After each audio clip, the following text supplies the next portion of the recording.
What happened 47 years ago in the New Mexico desert? Did a UFO really crash in the middle of the night? And if it wasn't a UFO, what was it? And is the government covering up the story of the century? Well, one thing is for sure. There are an awful lot of unanswered questions. And tonight, we're going to try and sort out facts from fiction concerning an alleged alien encounter out in the New Mexico desert. And also its connection to Wright-Patterson Air Force Base. Plus a few startling evidence pieces that show that the story did not end there. On the morning of July 3rd, Mac Brazel finds some rather unusual wreckage scattered across his property. Later that day, while on an ambulance run to the base hospital, Dennis saw strange wreckage in the back of two Army ambulances parked outside this emergency room door. And an Army nurse, who was a close friend of his, told him that she had been part of some strange activities going on in the hospital that day. And what they wanted her to do was write down what they were doing. And on one gurney, there was a crash bag that had two small, little, very mutilated bodies. And then on the other gurney, there was a crash bag there that was unzipped, and it had a little body, she said, that was almost complete. It hadn't been mutilated. She claimed they were doing an autopsy on that one, a body that was not like anything she had ever seen before. She described some very unusual features that were not human. It only had 4 fingers, and on the tips of it were little pads, and then it looked like very small, minute little suction cups. And they described the arm as much larger here from the human, and a very short joint up here, and the head was very large. The eyes were very sunken in. But what were they? Dennis was told by a high-ranking military officer that they were indeed something special. He said the bodies were definitely aliens. All right, so what did Mac Brazel really find out in the desert? The weather balloon doesn't carry passengers, and it wasn't all that secret. And where did the bodies come from? What about those reports as well that both wreckage and alien bodies were shipped to Wright-Pat? Well, coming up, we'll try and track down exactly what was and was not shipped here, and why the Roswell case is still under the microscope after all these years. Plus, we're going to find out what the Air Force has to say on this possible alien encounter.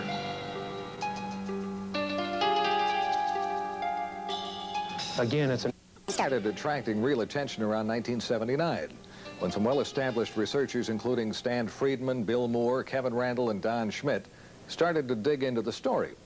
Witnesses talking about another crash site miles from the Brazel Ranch and alien bodies.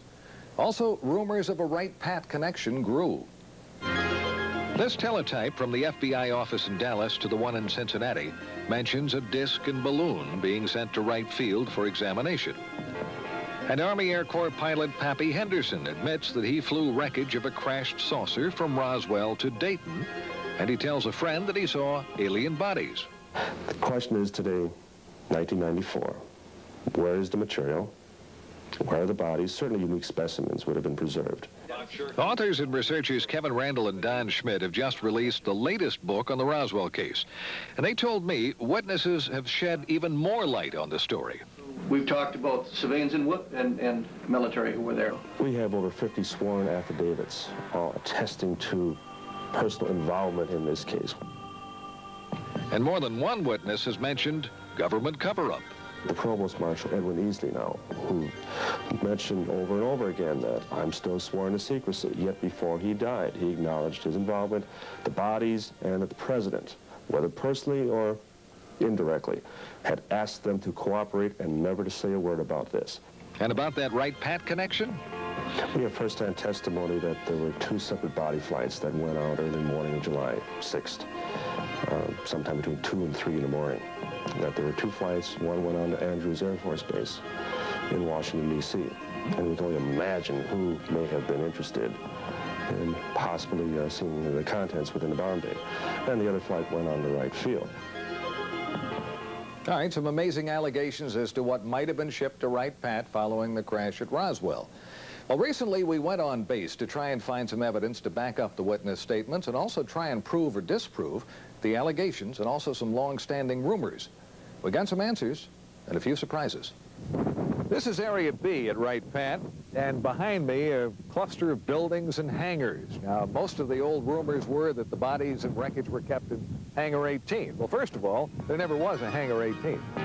There is a Building 18, but it's home to Wright Lab, and it never has been home to Foreign Technology Division, which is the division that you would have expected to have been in charge of the wreckage and the bodies. We checked base civil engineering maps that show everything above and underground, and those rumored secret underground storage vaults and tunnels just don't show up. But a recent article in Far Out magazine claims Building 620, that's the avionics lab up on the hill, has access to secret vaults through a tunnel under the auditorium. So, using the map in the magazine, we found a tunnel. And here it is. Sources confirm it's the only tunnel under that building. We found no vaults of any kind, plus the building wasn't built until the mid-60s. So, what happened to the wreckage from Roswell? Well, the Air Force agreed for the first time to talk about it. Had there been in an exclusive one-on-one interview with a man who heads this sprawling complex known as the Air Force Foreign Aerospace Science and Technology Center, we got some surprising answers. The obvious first question, were alien bodies and wreckage recovered from a crash at Roswell, and were they brought to Wright-Patt? We've extensively researched that, kind of hoping that we might find after all these years that really there was some thread of truth, and we've had no success at all. And I know today there are no such vehicles or bodies on the base. If they were. If we're to believe that Roswell was nothing more than a weather balloon crash, why would it have been brought here in the first place? If it was easily identified as a weather balloon, probably it wouldn't have been. If it were a foreign weather balloon, it may have been. If it were unidentified, it would be brought here because, in fact, that is our job, to look at technology and technological advances in any sense. Well, that seemed to be a pretty good argument that it was not an everyday weather balloon. And if it wasn't alien bodies in a UFO, what was it? Extensive research here, we found just no indication at all of any kind of incident at Roswell. I mean, we have nothing on record for that investigation. But we did learn that there was a Roswell file in one base office. Meet Colonel Hector Quintanilla. He was the last director of the Air Force's Project Blue Book. There was a folder. Okay. A folder about as big as this, with newspaper accounts of what transpired out at the ranch or wherever it was. But there was no formal correspondence that I could find with regards to Roswell. He told me Blue Book's evaluation of the case was it was nothing more than a balloon, and that's the end of it. But interestingly enough, a search of other Air Force documents failed to turn up any reference to Roswell in any form. We can't find an advantage to keeping such a thing a secret. We think that probably what happened is that there wasn't anything significant from the Roswell incident, if in fact it was evaluated here. Consequently, if there was either no report or the report was of no significance, so it was destroyed.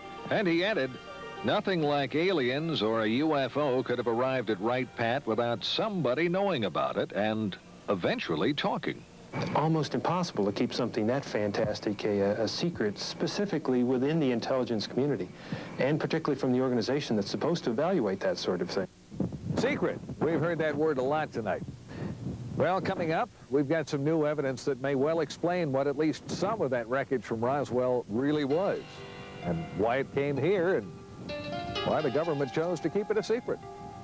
We'll be back.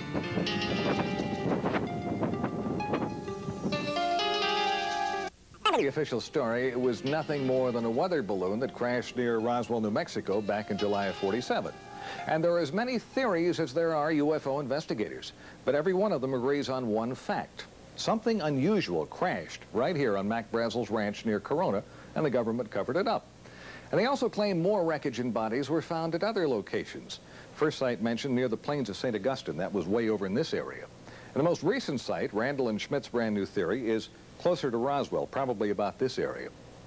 Well, we've uncovered a pretty good explanation for at least one crash, the one on Brazel's property.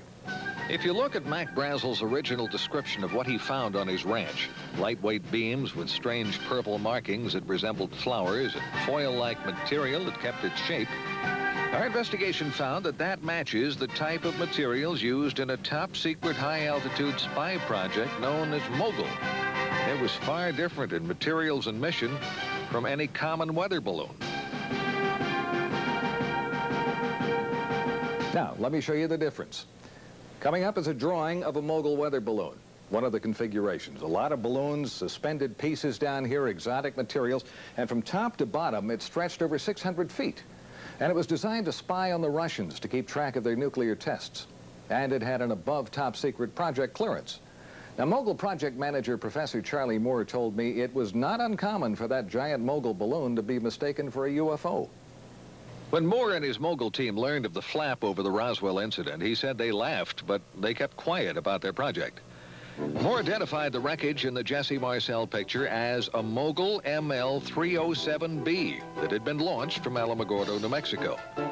He confirmed a crash would have spread wreckage over a large area. And why wouldn't anyone have recognized it? Well, Moore said no one around Roswell had ever seen one. Moore was even cleared to know about Mogul flights. And that's probably why the wreckage was sent to Wright-Pat. Now, there's one more twist that tends to back up the Mogul theory. The former top man with Project Mogul, Colonel Marcellus Duffy, was at Wright-Pat when the Roswell wreckage arrived. He recognized it, but that story never got out. According to another former Mogul officer, retired Air Force Colonel Albert Trukowski, Colonel Duffy could not talk about it because of the secrecy. So, if it was a giant Mogul spy in the sky that went down on Brazel's ranch, something else must have crashed nearby, something with small passengers. Mogul officials can't explain that. Well, more than a few witnesses claim they saw bodies. Like a man identified as a former Air Force physician who related what an intelligence officer told him about strange bodies and a Wright-Pat connection. The beings on that spacecraft, he relates, were not anything that he could identify from our planet. They did not appear like any human being he'd ever see, but they were obviously not anything else. They obviously were living human beings, and some of them were injured, most of them were dead. They were taken by he and a number of other individuals to Wright-Patterson Air Force Base at that particular point in time, and he said they were put there for later evaluation, identification, examination by the Air Force and by the military. Now, when we come back, possibly the first physical evidence that more than just wreckage from a top-secret project came to Wright-Pat. Plus some pictures that could prove UFOs are real. Well, we've had great photographic proof for years. Question is the resistance to accepting it as being proof. Brown Hospital on the grounds of the VA Medical Center in Dayton. And up until a few years ago, it was a very active hospital. And on the 3rd floor of this building, there was the dental lab. In that lab, a dental technician. We'll call him Jack Schmitt. And as Jack told the story to Len Stringfield, it was on a Thursday. He remembers the day quite well because Thursdays were normally very quiet days here at the VA Medical Center. And 2 men he identified as officers from Wright-Patterson Air Force Base brought him a model, an impression of a lower jawbone. They wanted a working model made. He was to keep no records, and the mold he created to make the model was broken and thrown in the trash as the Air Force officers left. Smith retrieved the broken mold pieces and put them back together at home, and he made his own model. He said he knew this just wasn't human. Few have ever seen it, and those that have can't identify it. An article in Len Stringfield's new book quotes certified dental technician Bruce Phillips as saying it's not like anything he'd come across in his 20 years in the business. The teeth are flat, no cutting surfaces. The shape of the jaw is different from humans, and the arch is much deeper. If it isn't identifiable as animal or human by people who should know, what is it? Could this finally be the first hard evidence the Air Force was indeed doing tests on alien bodies out at Wright-Pat? Jack Smith says the jawbone model was made in 1979. And if you compare the shape of the jaw in the model with the shape of the jaw in this computer drawing of an alien, it's almost a perfect match. Some sources claim the drawing was part of a government UFO briefing in 1978, same time frame, and was based on photos from Wright-Pat. Now, the Air Force tells us they have no records of any alien picture or the briefing. No comments yet on the jawbone. For believers, this is more evidence that something is going on, and the government really doesn't want to talk about it. But are models and pictures enough to finally prove that UFOs and aliens are real? Well, we've had great photographic proof for years. The question is the resistance to accepting it as being proof. Dr. Bruce Maccabee is one of the most respected experts in the field of photoanalysis. And Bruce says some pictures taken near Gulf Breeze, Florida back in January by Ed Walters would have been pretty tough to fake. The first picture shows an unidentified object with an F-15 closing in. The next shows the plane flying by the object. Here you have a situation where the airplane actually got in between the camera and the object. Walters claims the plane made a U-turn and the object flew away at high speed. Maccabee showed me videos of other sightings around Gulf Breeze at around the same time, and they were ones that were hard, if not impossible, to explain. Skeptics have often said, you know, if this stuff were real, you would have photos and videos. What can I say? Now you've got photos and videos. Now you've got photos and videos. It's interesting to note the Air Force has never said that UFOs don't exist. Was this a break in a curtain of secrecy surrounding the real UFO story? Has the government really been covering up the story of the century? It all comes down to what you believe. And as in the past, it remains the controversy that won't die. And whether the evidence connecting Wright-Pat to the UFO phenomenon